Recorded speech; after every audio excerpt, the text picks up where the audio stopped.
Aspirants, welcome to Galaxy classes. आपका बहुत स्वागत है और आज हम बात करेंगे केवीएस पीआरटी की। जैसा कि आप सबको पता है कि रिटन एग्जामिनेशंस हो चुके हैं और अब डेमो और इंटरव्यूज कंडक्ट होने हैं। तो आज हमारे साथ गजेंद्र सर हैं जो कि इंटरव्यू एक्सपर्ट हैं। तो चलिए जानते हैं हम केवीएस पीआरटी के बारे में कि किस तरह से हम तैयारी करें, किस तरह से हम अपने कॉन्फिडेंस को बिल्डअप करें, अपनी स्किल्स को और एनहांस करें। तो गजेंद्र सर, आपका बहुत स्वागत है गैलेक्सी में। Thank you Galaxy team.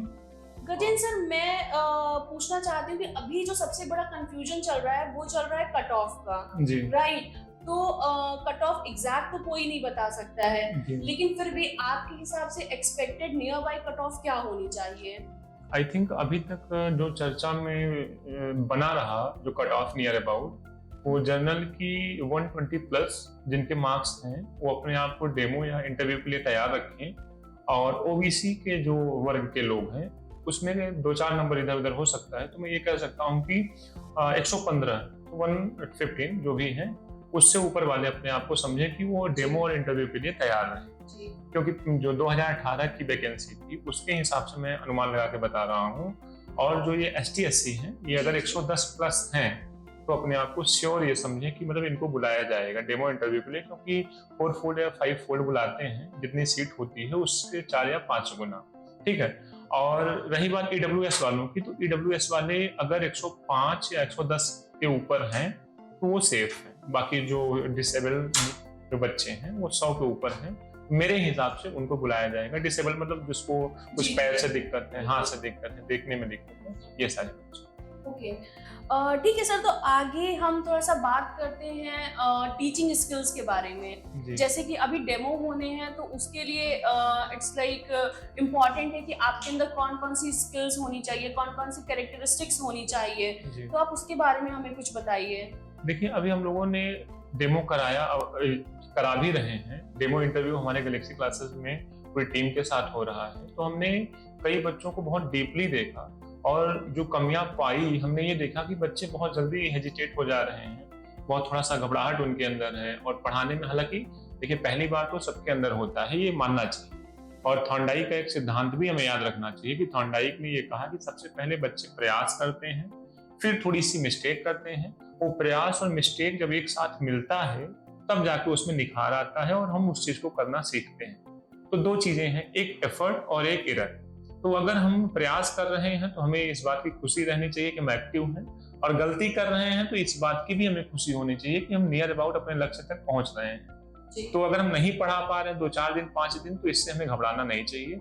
बहुत रिलैक्स, क्योंकि टीचर का एक बहुत अच्छा गुण होता है पेशेंस। धैर्य अगर आपने रखा है तो सब कुछ आपका सही हो जाएगा। एक धैर्य और एक अपने अंदर डिजायर कुछ करने की, सीखने की, पढ़ाने की, क्योंकि बिना मोटिवेशन के तो नहीं किया जा सकता। डिजायर मोटिवेशन एक ही चीज है ना। तो मेरे हिसाब से धैर्य रखो और विश्वास रखो और प्रयास करते रहो। जो थॉर्नडाइक कह रहा है कि प्रयास करिए, गलती होगी निश्चित रूप से, क्योंकि जो सीखना है वो गलती से ही होती है। ठीक है। तो मेरे हिसाब से 2 चीजें, एक प्रयास करते रहिए और एक धैर्य रखिए, सब कुछ आप सीख जाएंगे। ठीक है, प्रयास और धैर्य ठीक है, लेकिन अभी ऐसा जब कोई डेमो देने या इंटरव्यू देने चाहता है तो वो बहुत प्रेशर में होता है। तो उस टाइम मतलब उस पर्टिकुलर मोमेंट पे होता है कि वॉइस मॉड्यूलेट करती है, कॉन्फिडेंस लूज होने लगता है, नर्वसनेस होने लगती है। तो उसके लिए आप स्टूडेंट्स को क्या बताना चाहेंगे कि जिससे उनका कॉन्फिडेंस और बिल्डअप हो? देखिए, नर्वसनेस के लिए एक ही चीज मैं आपसे कहना चाहूंगा कि उस चीज को बार बार किया जाए बाय प्रैक्टिस, है ना। जो एक कहावत भी है, practice makes a man perfect. तो अगर आपको परफेक्ट बनना है तो बाय द प्रैक्टिस ही हो सकता है। और अगर आपको अपनी नर्वसनेस, हेजिटेशन दूर करना है तो आप किसी संस्था में, अगर जहां कहीं भी आप हैं वहां जा सकते हैं। अगर लखनऊ में है तो गैलेक्सी क्लासेस में आ सकते हैं। उस काम को आप जब 2-4 5 बार 10 बार, जैसे आप बचपन में पहली बार अगर साइकिल चलाए होंगे तो डरे होंगे, लेकिन आज उसी साइकिल को बहुत अच्छे से चलाते हैं, टेढ़ा मेढ़ा करके चलाते हैं। तो उसको बाय द प्रैक्टिस ही सुधारा जा सकता है। इसलिए आप इंटरव्यू देने की प्रैक्टिस करिए, घर पे बोर्ड ले आ लीजिए, मार्कर ले आ लीजिए, उस पर लिखने की प्रैक्टिस करिए। और अगर आप अच्छा लिखते हैं, सुंदर लिखते हैं, तो एक दिन ऐसा जरूर आता है 2-4 दिन 10 दिन बाद जब आपको अपने अंदर से खुद कॉन्फिडेंस आने लगता है कि मैं पढ़ा सकता हूँ, ठीक है। और अगर पहले दिन ही इच्छा रखते हैं कि मुझसे नहीं हो पाएगा या मैं नहीं पढ़ा सकता हूँ, तो ये गलत बात है, इसको थोड़ा सा सुधार करना चाहिए। अच्छा, इसके अलावा मतलब जैसे कोई इंटरव्यू देने जा रहा है, ठीक है, मतलब अब जो कैंडिडेट्स हैं अगर डेमो भी होता है फिर इंटरव्यू के लिए जाएंगे, तो ऐसे कौन से क्वेश्चंस होते हैं, मतलब किस बेसिस पे वो इंटरव्यू की प्रिपरेशन स्टार्ट करें, तो किस टाइप के क्वेश्चंस ज्यादा पुट अप किए जाते हैं? देखिए, सबसे पहली बात 2 चीजें हमें समझनी होगी, एक फैक्ट और एक कॉन्सेप्ट। फैक्ट ये कहता है कि भारत के प्रधानमंत्री कौन है, जी, ठीक है, और कॉन्सेप्ट ये कहता है कि प्रदूषण को खत्म करने के लिए अगर मैं आपको प्रधानमंत्री बना दूं तो आप क्या क्या कर सकते हैं। तो बच्चे को हमको कहानी टाइप में डेवलप करना है। एनईपी 2020 यही कह रही है कि बच्चे को बिल्कुल भी रटने पे जोर मत दीजिए। तो कुछ एनईपी के जो सिद्धांत हैं बच्चों को दिमाग में रखने चाहिए। कुछ 1-2 सिद्धांतों को मैं बता रहा हूँ। जो सबसे पहला सिद्धांत ये है कि बच्चे को रटने से हटाइए, और बच्चे को जो आप एग्जाम्पल दे रहे हैं वो बहुत अब्स्ट्रैक्ट ना हो कि दुनिया का, ब्रह्मांड का उदाहरण दे रहे हैं, जो हमारे सामने आंखों के सामने नहीं है उसका उदाहरण दे रहे हैं। मान लीजिए सपोज दैट हमको जोड़ सिखाना है, घटाना सिखाना है, तो हम उसके पास टिफिन है, ड्राइंग बॉक्स है, पेन पेंसिल है, इरेजर है, किसी का भी प्रयोग करके हम उसे सिखा सकते हैं, है ना। और दूसरी बात, आपका प्रश्न इंटरव्यू से संबंधित था ना कि कौन से प्रश्न पूछे जा सकते हैं। तो एक सीटेट के जो लोग एस्पिरेंट रहे होंगे, जो भी तैयारी किए होंगे सीटेट की, वो देखे होंगे कि सीटेट में कुछ 2-4 चैप्टर बहुत अच्छे हैं। एक है सोशलाइजेशन। सोशलाइजेशन ये कहता है कि हमें जेंडर डिस्क्रिमिनेशन की बातें नहीं करनी। जैसे मम्मी ही खाना बनाएंगी, लड़कियां साइंस नहीं पढ़ सकती हैं, लड़के ही केवल डॉक्टर बन सकते हैं, तो ये धारणा दिमाग से हटानी पड़ेगी। हिंदी में इसे हम रूढ़िवादिता कहते हैं, इंग्लिश में कंजर्वेशन। तो कंजर्वेटिव होकर जवाब नहीं देना है आपको, ठीक है, पहली चीज। दूसरी चीज, जेंडर डिस्क्रिमिनेशन नहीं करना है, भेदभाव नहीं करना है, बायसनेस नहीं लानी है कि लड़की, अगर आप मैडम हैं तो लड़की को ज्यादा वैल्यूता दे रही हैं कि हम इसके जेंडर के हैं, है ना, ये सारी चीजें।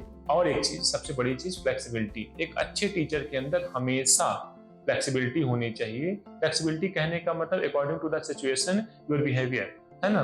बच्चे अगर नहीं पढ़ना चाहते हैं, थोड़ी दूर उनको एंजॉय करने के लिए कहिए, आप भी उनके साथ एंजॉय करिए, कोई और तरीका पढ़ाने का ढूंढ लीजिए। खेल विधि से मॉन्टेसरी ने कहा, फ्रॉबेल ने भी सपोर्ट किया कि इनको स्वतंत्र छोड़ दीजिए, क्योंकि बच्चे को तानाशाही करके नहीं पढ़ाया जा सकता है ना। तो थोड़ा सा टीचर को, जो भी टीचर बनने जा रहे हैं, इनको अपने व्यवहार में नरमता लानी चाहिए। मेरे हिसाब से लचीलापन जिसे कहते हैं, सोशलाइजेशन एक होता है। और एक होता है कि प्रोग्रेसिव एजुकेशन। प्रोग्रेसिव एजुकेशन ये कहती है कि अगर बच्चा नाराज तो पूरा सिस्टम नाराज। इसलिए बच्चे को बिल्कुल खुश रखना है, किसी भी तरीके से, खेल से, बात करके, किसी भी तरीके से बिहेवियर से अपने बच्चे के साथ जुड़ना है। आप इस तरीके से प्रश्न जब पूछे जाएं तो आप जवाब इस तरीके से दीजिए, सोच करके, कि उसमें भेदभाव की भावना ना हो, उसमें बहुत ज्यादा डिक्टेटरशिप ना हो, कि तानाशाही ना हो। मान लीजिए कि किसी ने पूछा कि अगर कोई बच्चा बार बार वॉशरूम जा रहा है तो आप क्या करेंगे, तो आपको एग्रेसिव नहीं होना है। सबसे बड़ी चीज मैं आपको 5 चीजें बताऊंगा। एक इमोशनल डेवलपमेंट शब्द है। एक अच्छे शिक्षक के अंदर इमोशनल डेवलपमेंट होता है। इमोशनल डेवलपमेंट का मतलब ये होता है जब हम अपने भावों पे कंट्रोल कर लें। गुस्सा है लेकिन उस पर हम कंट्रोल कर लें। कुछ टीचर के थप्पड़ मार देते हैं, भगा देते हैं, यहाँ लग जाता है, वहां लग जाता है, तो इस पे कंट्रोल करना है। एक होता है मोरल डेवलपमेंट। हमेशा बच्चे को हमको नैतिक रूप से देखना है। वो कोई अपराधी नहीं है, वो अच्छा बच्चा है। हो सकता है उसका वातावरण गंदा हो, तो वहां से थोड़ा सा उसको जोड़ के देखना चाहिए। मेंटल रूप से तो होना ही चाहिए, है ना, टीचर बनने से। बिल्कुल बिल्कुल, मैं आपकी बात से सहमत हूँ और मुझे भी ऐसा लगता है। और जैसे कि मैं अगर क्वेश्चंस की बात करूँ तो जैसे 2 तरीके के क्वेश्चंस होते हैं, एक होते हैं ओपन एंडेड, एक होते हैं क्लोज एंडेड, राइट। तो जैसे कि भारत की राजधानी क्या है, तो दिल्ली, तो ये क्लोज एंडेड हो गया। और जैसे कि भारत क्या है, तो अब भारत में बताने के लिए हम भारत को इकोनॉमिक्स से भी कनेक्ट कर सकते हैं, हिस्ट्री से भी और ज्योग्राफी से भी। तो मुझे लगता है इन डायमेंशंस पे कितना ध्यान देंगे, ओपन एंडेड और क्लोज एंडेड। हमेशा जब आप इंटरव्यू देने जाएं जी जी, तो इस बात का जरूर ख्याल रखें कि हम इंटरव्यू को अपने हिसाब से कैसे रखें। और अगर आपको अपने हिसाब से रखना है तो क्लोज एंडेड ही प्रश्न आपको रखने हैं वहां। अच्छा, ओपन एंडेड नहीं रखने हैं। रखेंगे तो आप फंसेंगे। क्योंकि वो तो चाहते हैं कि आप ऐसा कुछ बोलो कि मैं आपको उसके अंदर प्रश्न ले जाऊं, उसके अंदर प्रश्न ले जाऊं। जैसे एक छोटा सा उदाहरण, जैसे अगर आपसे पूछा गया कि आपकी नजर में सबसे बेहतरीन पर्सनालिटी किसकी, तो आपने कहा कि नरेंद्र मोदी जी की, पक्का आपसे पूछेंगे। और अगर आपको इंटरव्यू खत्म करना है तो आप सीधे से कह सकती हैं कि मेरे निगाह में सबसे अच्छी पर्सनालिटी मेरे पापा की है। अब आपके पापा के बारे में तो कुछ जानते नहीं है। तो इंटरव्यू खत्म करने का क्या होता है, तरीका होता है, और इंटरव्यू में फंसने का एक तरीका होता है। तो थोड़ा सा हमें इस चीज का ध्यान रखना चाहिए कि जब भी जवाब दें तो थोड़ा सा दबा के कहने का मतलब उसको संकुचित करके जवाब दें। अपने आप को बहुत प्रूफ मत करिए, क्योंकि आप उनसे ज्यादा विद्वान नहीं है ना। और वहां ये भी नहीं शो करना है कि मैं दिखा के आऊंगा, साबित करके आऊंगा। बहुत लंबे समय तक इंटरव्यू हो रहा है तो मेरा हो ही जाएगा। हो सकता है 2 मिनट के इंटरव्यू में वो आपको पहचान ले। वहां एक साइकोलॉजी वाला बैठा होगा, बिल्कुल कुछ बोलेगा ही नहीं, देखेगा, सब कुछ जानेगा आपके बारे में। तो बिल्कुल आप जब वहां जाइए तो अपने आप को सोने समझ के जाइए, लेकिन कॉन्फिडेंस के साथ। सर, अभी आपने जिक्र किया था एनईपी का, नेशनल एजुकेशन पॉलिसी का। सर, क्या इसके बेनिफिट्स हो सकते हैं, क्या है? देखिए, पहले के समय में बच्चा जब 5 साल का हो जाता था, घर पे मम्मी के साथ खूब खेलता था। 6 साल से क्लास फर्स्ट की पढ़ाई में जाता था, ठीक है। अब बाल वाटिका शब्द एक यूज किया गया कि बच्चा जब 3 साल का हो जाएगा तो जब 4थे साल में जाएगा तो नर्सरी, 5वें साल में जाएगा तो एलकेजी, 6ठे साल में जाएगा तो यूकेजी। मतलब क्लास फर्स्ट के पहले 3 क्लासेस हम उसको पढ़ाएंगे, लेकिन उसका कोई सिलेबस नहीं होगा। उसको खेलना सिखाएंगे, पेन पकड़ना सिखाएंगे, चौक पकड़ना सिखाएंगे, पत्तियों के साथ खेलेंगे, जानवरों को पहचान करेंगे। इट मीन्स शिक्षा जो नई शिक्षा नीति आई वो बच्चे को मानसिक रूप से पढ़ने के लिए तैयार करना चाहती है।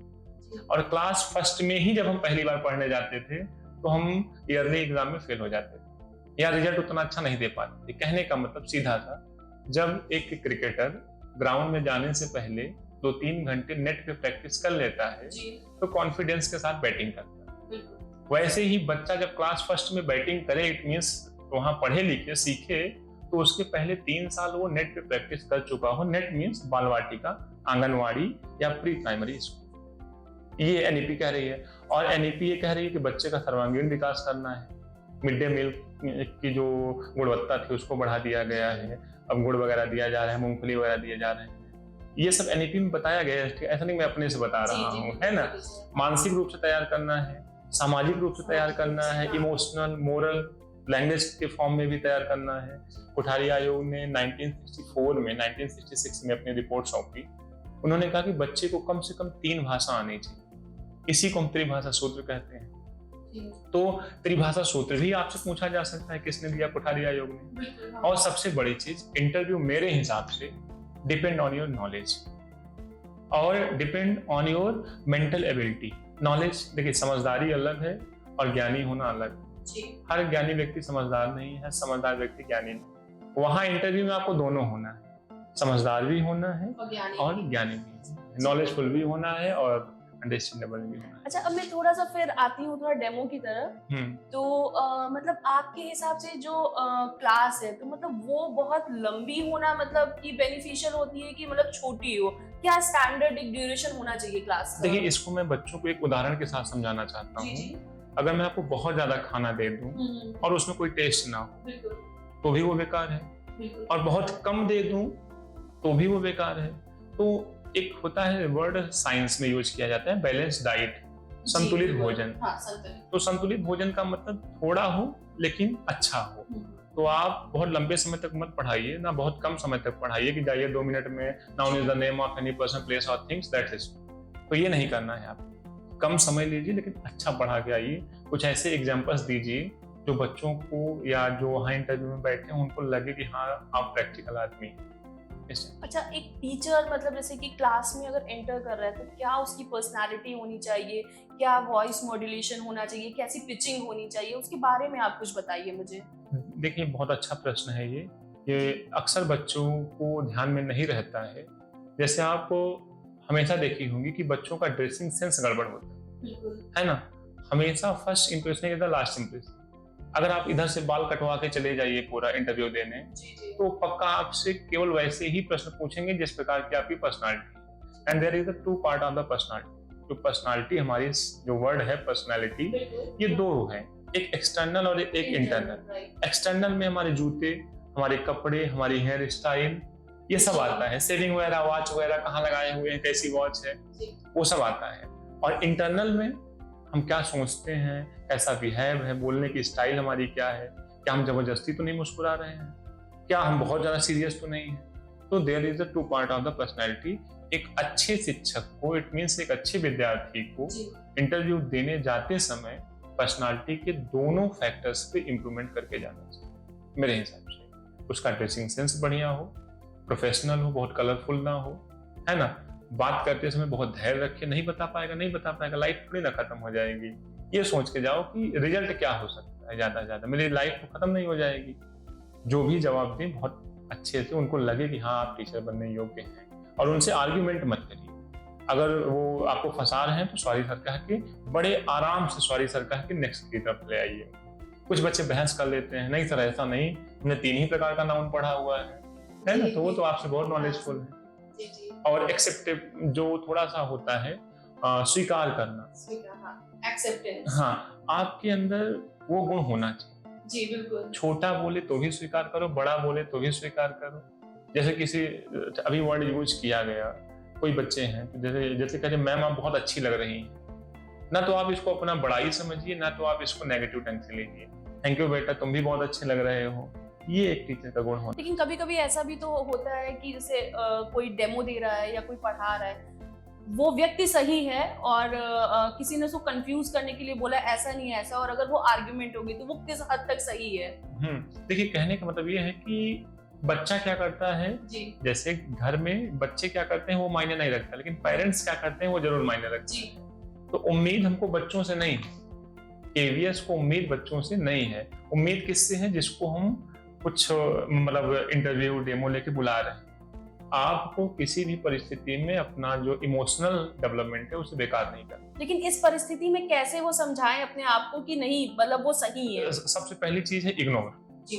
अगर कोई बच्चा कुछ कहता है बार बार तो उसे इग्नोर करिए और अपनी बातों को बहुत करेक्ट ढंग से, बहुत आसानी से रखिए। अगर उनको मानना होगा तो मान लेंगे, नहीं मानना होगा तो नहीं मानेंगे, है ना। बहस करने की आवश्यकता आपको किसी भी परिस्थिति में नहीं होनी चाहिए। एक अच्छे टीचर का ये गुण नहीं होता है। Okay sir. ओके सर, तो थोड़ा सा और आगे बढ़ते हैं। जैसे और मतलब कि कोई चीज़ आप मतलब बच्चों को रिकमेंड करना चाहते हैं, या कोई बहुत इंपॉर्टेंट फीचर या कैरेक्टरिस्टिक्स होते हैं जो आप बताना चाहते हैं, या कोई ऐसी बातें, कोई ऐसी स्किल जो वो अपनी पर्सनालिटी में इनबिल्ड करें, तो प्लीज मतलब आप वो बताइए। देखो, जब भी हम बच्चों को पढ़ाने जाएं तो एक सब्जेक्ट होता है psychology. As a psychology teacher मैं उसी की बात कर रहा हूँ कि बच्चे को पढ़ाते समय बिल्कुल उसकी एज क्या है ये आपको पता होनी चाहिए, क्या उसका इंटरेस्ट है ये आपको पता होना चाहिए, क्या उसकी एबिलिटी है ये पता होना चाहिए। मान लीजिए कि हम उसको 19 का टेबल दे दिए, क्लास 2 को, क्लास 2 के बच्चे को हम 19 का टेबल याद करने के लिए दे दिए। आप बताइए क्या वो याद कर सकता है? नहीं याद कर सकता ना। अब हम उसके साथ तानाशाही करें, उसको थप्पड़ मारे, तो ऐसा नहीं। तो हमेशा बच्चे की रुचि, क्षमता, योग्यता जो है उसका ध्यान में रखना चाहिए। अभी हम लोग डेमो ले रहे हैं यहाँ पे अपने गैलेक्सी क्लासेस में। हमने 2-3 चीजों को यूज किया, बहुत जल्दी से बताऊंगा, समय ज्यादा नहीं लूंगा। कुछ बच्चे पढ़ाते समय रीइंफोर्समेंट को बहुत ज्यादा यूज कर रहे हैं, जैसे गुड, वेरी गुड, बहुत अच्छा। ये भी वर्ड ऐसे यूज करिए कि बच्चे को लगे कि हाँ हमको वेरी गुड बोला गया है। जैसे किसी चीज को मिठाई ही है, आपको रोज हम पानी पीने के लिए सुबह सुबह दे दें, तो एक दिन ऐसा आएगा ना कि आपको लगेगा कि ये मिठाई तो सामान्य होगी, और ओकेजनली अगर आपको दिया जाए मिठाई तो आपको लगेगा बहुत अच्छी मिठाई मिली थी। तो ये जो पुनर्बलन शब्द है, पुरस्कार है, इसको आप टाइम पे दीजिए, हमेशा बच्चों के साथ मत यूज करें, ठीक है। फिर क्या है, कुछ लोगों की राइटिंग अच्छी नहीं है तो एक बोर्ड खरीदना चाहिए मुझे, और मार्कर लेना चाहिए, उस पर हमें खूब अच्छे से लिखने की प्रैक्टिस घर पे करनी चाहिए। मैंने पहले ही बता दिया है, practice makes a man perfect. अगर आपको हैंड राइटिंग जी, और ब्लैक बोर्ड स्किल एक होती है। जब आप साइकोलॉजी में आएंगे तो उसमें कई स्किल्स होती हैं। ब्लैक बोर्ड स्किल एक ऐसी स्किल है जो सब कुछ दिखाती है कि आपका एक्सपीरियंस क्या है, आप कितने साल से पढ़ा के आए हैं, या आप कैसे टीचर। तो वहाँ स्टैंडिंग पोजीशन भी आपकी 45 डिग्री होनी चाहिए। बोर्ड से आप डायरेक्ट मुंह उधर मत करिए, अपनी पीठ मत करिए, हल्का सा तिरछे रहिए। तो अगर ये बोर्ड है तो आपकी स्थिति ये होनी चाहिए 45 डिग्री, ठीक है। दूसरा, एग्जाम्पल स्किल। आप जब भी कोई उदाहरण दीजिए ऐसा उदाहरण दीजिए कि जो मतलब यहाँ थोड़ा सा छू जाए। ऐसा नहीं कि बहुत अब्स्ट्रैक्ट उदाहरण दे दिए, गैलेक्सी देखे हो बेटा, अपने कोचिंग का नाम है ना, फिर उसके बाद उनसे पूछे कि देखो कैसे ब्रह्मांड है, पूरा महासागर कैसे है। छोटा सा बच्चा तो महासागर नहीं देखा है, उसको बताओ तुम्हारे घर के पीछे कोई जो गड्ढा है उसको देखे हो, तुम्हारे घर में जो टब भरा हुआ, हाँ उस तरीके से आपको देना है, डोमेस्टिक एग्जाम्पल जिसे आप कह सकती हैं, ठीक है। और आपको एक चीज और ध्यान रखना है, स्टिमुलस चेंजिंग स्किल। बहुत ज्यादा मैं देख रहा हूँ बच्चों के अंदर कि बोलते कुछ हैं, उनकी बॉडी लैंग्वेज कुछ होती है, या उनकी जो वॉइस है कभी उनकी पिच ज्यादा कभी कम। तो एक अच्छे टीचर को इस बात का ध्यान रखना चाहिए कि जितने बच्चे हैं उसी के हिसाब से हम बोलें, ठीक है। और ये चीज सीखी जा सकती है, ऐसा नहीं, हम लोगों ने भी सीखा है, पहले दिन हम लोग भी बहुत गड़बड़ पढ़ाए हुए थे, है ना। तो सीखना ही सब कुछ, वो आपने स्टार्टिंग बोला था ना, practice makes a man perfect, right, ठीक है। और कुछ बातें और हैं, आप जब भी पढ़ाएं तो बहुत शालीनता से पढ़ाएं, नॉर्मली पढ़ाएं। और अगर आपको इंग्लिश आती है तो ठीक है, नहीं आती है तो हिंदी ही बोलिए, लेकिन थोड़ा सा कोशिश करिए कि अगर सेंटेंस ना बोल पाए तो हम शब्दों की इंग्लिश तो जरूर बोलें, है ना। हाँ, बाइलिंगुअल करें, उसका असर अलग होता है। आप पढ़ाते समय थोड़ा सा कलात्मक हो सकते हैं, आर्ट बना सकते हैं। अब ये नहीं कि आप फूल बना रहे हैं, कह रहे हैं ये 2 बच्चे हैं, तो अगर फूल बना रहे हैं तो फूल ही कहिए, और थोड़ा सा आर्ट बनाइए, क्योंकि छोटे बच्चे कला से ज्यादा पढ़ पाते हैं। हाँ, क्रिएटिविटी होनी चाहिए आपके अंदर, होनी चाहिए, ठीक है। जिन बातों को कम समय में कर सकते हैं उनको कम समय में करिए। अगर जोड़ घटाना सिखाना है तो पेंसिल इरेजर काफी है हमको सिखाने के लिए, उसके पास 4-5 कॉपियां भी हैं, काफी हो सकती है। अब हम किसी बर्थडे पार्टी की कहानी सुनाए फिर वहाँ केक से जोड़ के बताएं तो वो थोड़ा सा ऑड होता है। और बहुत ज्यादा मूव ना करें पढ़ाते समय, स्टार्टिंग ही सब कुछ है। अगर आपकी 2 मिनट की स्टार्टिंग खराब हो गई तो फिर आप लास्ट में जितना भी ऐड करेंगे सब खराब। और स्टार्टिंग का 2 मिनट अगर आपने बेहतरीन पढ़ा दिया तो आई होप वो बहुत अच्छा हो जाता है, ठीक है। बहुत जल्दी जल्दी ना बोलें, आप जब भी पढ़ाएं तो थोड़ा सा आराम से बोलें ताकि वो सुन सकें, समझ सकें, बहुत ज्यादा रुकें भी नहीं जी, ठीक है। और ड्रेसिंग सेंस आपका बेहतरीन होना चाहिए। आई थिंक सब कुछ हमने बता दिया है। और एक फेस लैंग्वेज, एक वर्ड मैं यूज करता हूँ, वो भी बहुत मायने रखता है, जिसमें आई कांटेक्ट आता है। फेस लैंग्वेज ये होती है कि जब भी हम पढ़ाएं तो बहुत ज्यादा हमारी आंखें सिकुड़ी हुई ना हो, या मेरी आंखें बहुत निकली हुई ना हो। एक सामान्य जो आई कांटेक्ट होता है, और मुस्कुराने वाला चेहरा, हंसना नहीं, हंसना अलग है, मुस्कुराना अलग है ना। तो मुस्कुराने वाला स्माइलिंग फेस होना चाहिए, फेस में कोई एंगर ना हो, हाँ, कोई अदर इंप्रेशन, डर ना हो, भय ना हो, उस टाइप का जी। और ठीक है, बाकी चीजें तो हमने बता दिया। हाँ, एक बात और आपको बताएंगे कि कुछ टीचर्स या मैडम जो भी लोग हैं वो पढ़ाते समय बहुत रूढ़िवादी हो जाते हैं जी, है ना, वो नहीं होना है। और बहुत फेमिलियर हो जाते हैं। फेमिलियर होइए, बच्चों से जुड़ना चाहिए, लेकिन इतना नहीं जुड़ना चाहिए कि वो आपकी जेब से पेन निकाल ले जी। उसके अंदर डिसिप्लिन भी तो लगाना है ना मुझे।